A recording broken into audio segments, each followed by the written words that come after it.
And we bid good morning to Raina Smith, author extraordinaire from the ocean state of Rhode Island. Good morning to Raina. Welcome. Good morning, Ron. Thank you so much for having me. I'm so excited to be on your show. It sounds fabulous, and I'm really excited to talk about my new novel, The Vampire. So thanks for the invite. That's right. Speaking of the vampire, he's making a little cameo over here. Take a listen. Good evening. I am the vampire, Prince of Evil, Duke of Darkness, King of Terror, and other rotten things. That actually was hysterical. That actually was Bob Denver, God rest his soul. Little Buddy Gilligan. Oh, I love Bob Denver, yeah. Oh, that was a great clip. That was from season 3, the first episode called Up at Bat when he played the vampire, so I had to throw that in. Oh, that was good. Thank you. Thanks for sharing. Oh, my pleasure. But let's share this book just in time for Halloween. You kind of published this just in the nick of time for October 31st. And I was writing furiously for about a year and 3 months, and, I was committed to getting this out at least by early October so that everyone would have time to purchase the book and read it before Halloween, because that's the season maybe you want to read a vampire novel. However, vampires are hugely popular, and people are reading them year-round. And this book, you could read any time of the year, and it serves its purpose. So I did launch the book October 5th. Here we are, October 27th, a few days before Halloween. Many people have purchased the book, and I'm hearing from readers how much they are absolutely loving it because it's not your ordinary vampire novel. Yeah, from what I understand, he's not in Transylvania, for starters. He's actually prowling your neck of the woods, the city by the sea, a.k.a. Newport. I mean, beautiful country out there in Rhode Island, one of the hot tourist spots in the United States of America. So why did you pick Newport as his home base? I'm curious about that. Well, when I write any character or any scene, I really think about, the character. And I was actually in the middle of writing the third book of my trilogy series, The 13th Apostle. This is the third book of it. And I had this character coming in. It was a vampire. He was sitting at a piano. I could see his back. I couldn't see his face yet, but I knew how he felt inside, and I could see where he lived. So he was, this handsome, rugged guy, but he was lonely, and he was living in this Gilded Age mansion. And so I saw that. I'm like, wow, he's really an interesting character, but I can't focus on that right now. I have to finish this book I'm halfway, done with. But then that vampire kept coming in. Before you know it, I was in love with the vampire character because I kept going back to that room in my mind where I saw him, and I could feel his heart, and I knew what he was about. And the more time I spent with him in my mind, I wanted to spend more time with him. So I left that other book aside, it's half done, and I started writing The Vampire. And I'm so glad I did, because he's this incredible, he's not your average vampire. He actually has a moral compass. And he, after his first kill, which he had a lot of regret over because it devastated an entire family and community, and there was so much sorrow, he decided to, every day forward, only kill bad people. All right, so in other words, the first victim was pretty much an innocent person. It was. It was a really nice older man, a farmer from his, homeland. Rex, lives in Newport now, but he's not from he's not from Rhode Island, but he came to Newport, Rhode Island for a very specific reason, and you'll read that in the novel. Okay.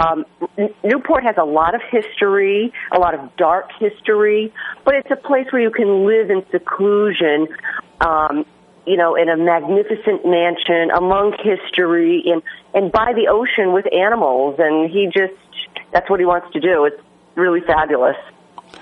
So, in other words, Rex is pretty much a Jekyll and Hyde character, safe to say. He can be a Jekyll and Hyde character. He's a little bit of a vigilante. I mean, normally he's a man who enjoys the arts, classical music, art, beautiful antique cars. But when it's time to feed, he is a terrifying killer of man. And he doesn't just, puncture your jugular vein and suck your blood out and kill you. He tears you to pieces. Very, very descriptive. Oh, my goodness. In other words, it's a graphic novel. very graphic in all intents and purposes. He really tears people to shreds. And it's the type of beast that he is. It's the way he does it. So I have to be prepared if I pick up a copy of this book and kind of like cross my fingers and say myself, oh, my goodness, I'm lucky I'm not seeing this on the silver screen. Well, hopefully you will someday. I would like to. Me too. Rex is a character that you will find yourself identifying with, rooting for, feeling sorry for, but also a creature that you will find terrifying, and you will enjoy all aspects of this vampire character. He is very complex. You will love him. Women will absolutely fall in love with him. And men will be like, yeah, when he's tearing, a terrible politician, limb from limb and leaving him in bloody heaps on the floor. Well, you've gone through some appearances in your home state in regard to this book, and you're getting some positive vibes on it for sure. Yeah, I'm thrilled. And I'm hearing from readers, readers all over the country are purchasing the book and then writing to me and saying, oh, my God, I've never read a vampire novel like this. I've never so closely identified with a vampire character, but I love this guy, but he is really a monster, but I can't help but feel for him and ache for him, and he's really tormented over what he is. He has this duplicitous nature, and he does not enjoy being a vampire, but he is. Yeah. And, and it's all about internal struggle and dueling with both forces within himself, which every human being can identify with. Absolutely. So in other words, we all have our demons, but Rex is a little more too deep into them. Right. But he works very hard to keep his vampire side at bay, but, he must feed, he must eat to survive, so he does, but he does it in a very unique way. Mm-hmm. He finds ways to only find Rhode Island's most detestable human beings. Okay. And he does. And he takes them out. And he feels he has to eat, but he's also providing a community service. He's got to do it one way or another, and that's how he chooses to do it. People just love it.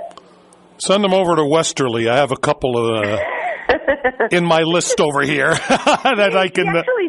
He actually did make a visit to Westerly, and you'll see what happens there. Oh, okay. Mm-hmm. This is definitely mesmerizing to me because I'm familiar with the turf for starters that you're talking about, and number two, it's just that the more I'm learning about this character Rex, the more I really want to delve into him over here. And I cannot wait to pick up a copy of this book and read on here for sure. Thank you so much, Ron. I really appreciate that. I'm very, very proud of my work. And I've said before, when I write a scene, when I write a character, a chapter, whatever it is, I have to emotionally and spiritually be moved by the scene or the character or the whole chapter before I ever say I'm done with that. I'm all set with it. I can move on because that's my gift to my readers. I want them, and they say to me, I could smell the scene. I could see the scene as if it was a movie playing in my head because it's a movie in my head that I then put on paper. So you see this, you feel it emotionally and spiritually, and it's more than a story, words on paper. All of my books take you on a spiritual journey. And you think about yourself, your choices, the human race. You think about other creatures on the planet that, we share the earth with. And it's quite, all of my books are quite an adventure. And I am especially fond of the vampire. I am in love with him. Well, that's the whole thing. I focused that when I wrote the blog yesterday.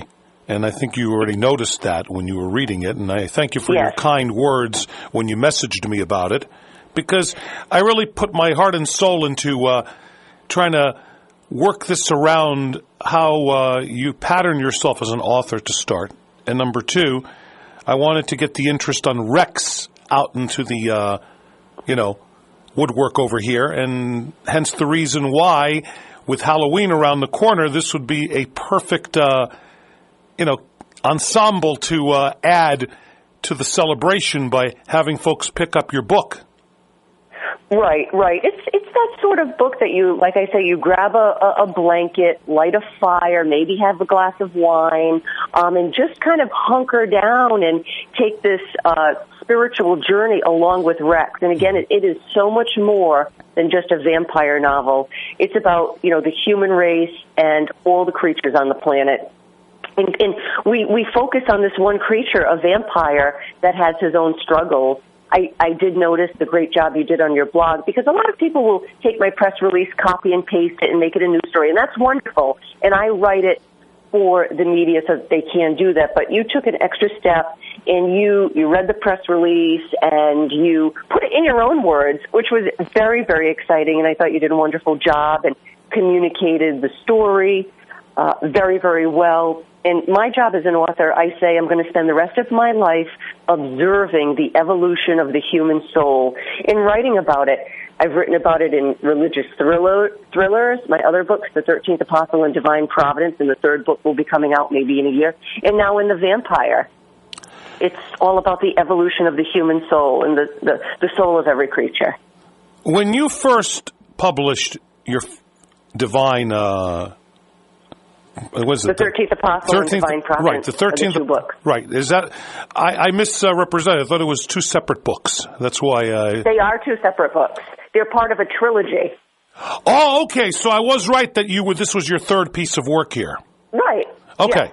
Yes. The 13th Apostle was the first novel. Divine Providence is the sequel. There's a third book coming out, maybe in about a year, but that's half done. And then I went to write The Vampire. This is my third novel. Awesome.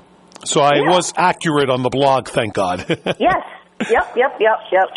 But did you ever realize, this is the question I have to ask you, Raina, did you ever realize when you wrote that first book that this would be an exciting step into a different journey in life where you pretty much are focusing your ideas, like I said, putting it down on pen and paper instead of presenting it in front of a TV camera? I mean, it's definitely a big change when it comes to telling stories, for sure. It is a big change. It's someone, I think, moving forward in storytelling. Being a news reporter was a wonderful experience. I was very, very happy doing that. But every day you have, literally under 2 minutes to tell an entire story. That's very difficult, and it can be frustrating. When you write a novel, you decide how long that story is going to be. My books are 500 and 600 pages long, each of them. Wow. So you get to truly tell the story as you wish. There is no limit. The book could be 1,200 pages. It's up to you. It's very, very satisfying. And when I wrote my first book, I never thought I would write another. But when I wrote the book told itself to me. And as I wrote the final chapter of my first novel, I was like, oh my God, there's a sequel. I didn't even know it. I didn't intend for that.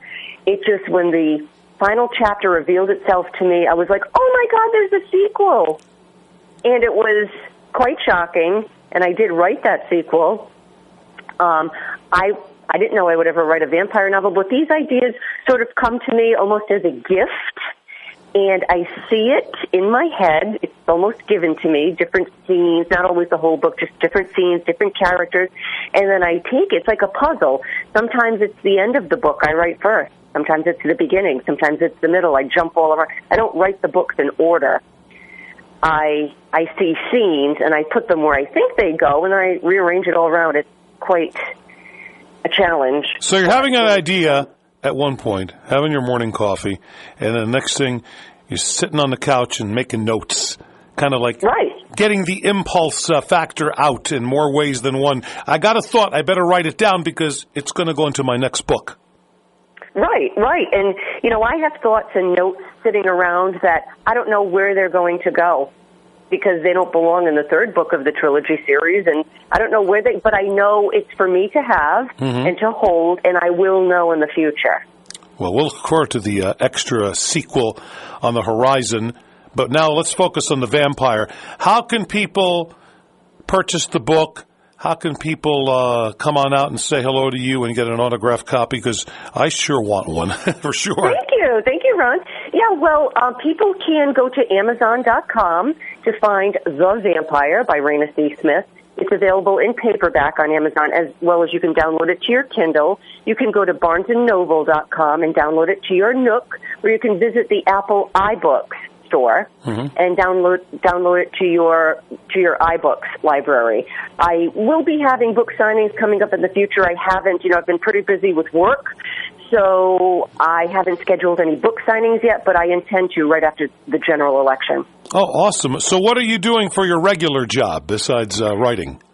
I've been working for Joe Trillo for governor as his director of communications, and we've spent the better part of the last year spreading our message to the state of Rhode Island. So that's a 24/7 job, and we've had a lot of fun. We've met a lot of people and communicated the message. So I have to wait until after the general election to schedule my own personal appearances. Awesome. Well, listen, you could definitely look into some bookstores here in our tri-state region because our radio station covers South County, Massachusetts, northwestern Connecticut, and eastern New York, northern Dutchess County, Columbia County, parts of Rensselaer County.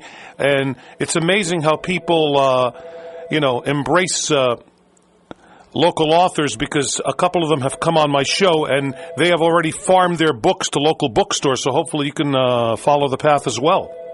Yeah, that's beautiful. People can also visit my website, rainasmith.com, or follow me on Facebook at Raina C. Smith, author Raina C. Smith Novels, or follow me on Twitter at Raina C. Smith, or follow me on Instagram. And there are links on my website, rainasmith.com, where people can purchase the book, the direct link. That is so awesome. Thank you. Please reserve me a copy. One of these days I'd like to shake your hand and congratulate you on your efforts down the road.